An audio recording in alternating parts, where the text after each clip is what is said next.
My name is Paul Oliver, and this is the extended run auxiliary fuel kit for the Predator 9500. My kits come with everything you need except for the fuel tank itself.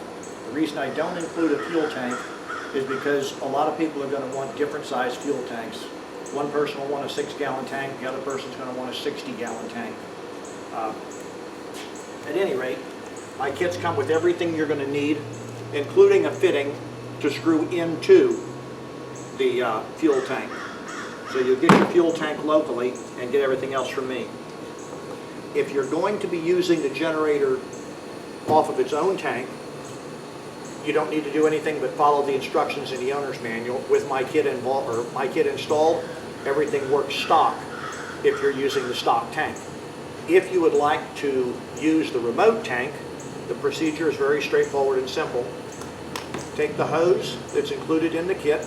You'll notice that there is an arrow on the fuel hose pointing in the direction of fuel flow. So you'll snap one end of the hose to the fuel tank. The other end of the hose will be snapped to the generator. Now, as I discussed in the installation instructions on this one, I mount the fuel inlet port right above the fuel or the recoil start housing because I want it to be flush instead of sticking out. As I discussed in the install video, if you want another fitting like this and you want to install it up on top, that's fine, just call me and I'll swap this out.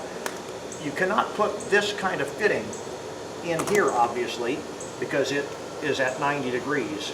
So the reason why this one is different is because it sticks straight out. But when you're not running off the remote tank, it's nice and flush. At any rate,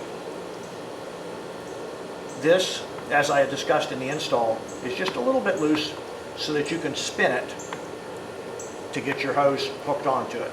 So you'll hook your hose on by just pushing it on. Incidentally, my hoses are Yamaha fuel hoses. The reason I use Yamaha fuel hoses instead of aftermarket ones is even in really cold temperatures, they'll stay more flexible. I used to use aftermarket ones in the early days of my kits, and in real cold temperatures, they were very stiff. So I wound up upgrading to the Yamaha. It wound up raising the price of the kit slightly, but I think it's well worth it.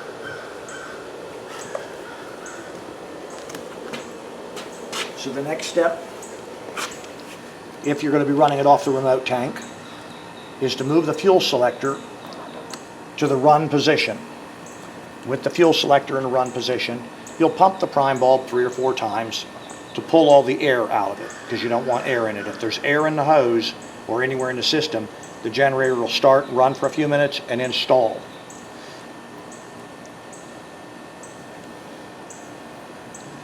So we're going to pump the prime bulb a few times to get the air out of the system. Then to start this particular generator, you move the fuel selector valve all the way to the choke position, and then we'll push the start, and then we'll return this to the run position, or since we're on the remote tank, it goes all the way to the off position.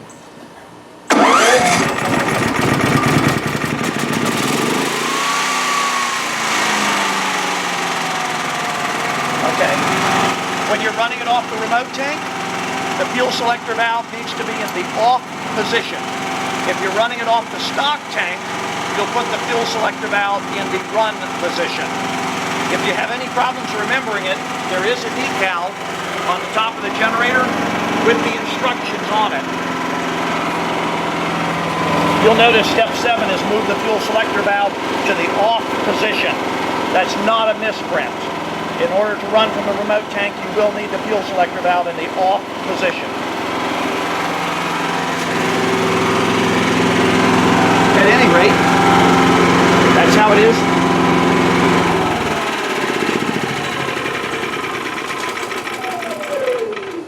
To shut it off, you just go ahead and hit the off button. Thank you for watching.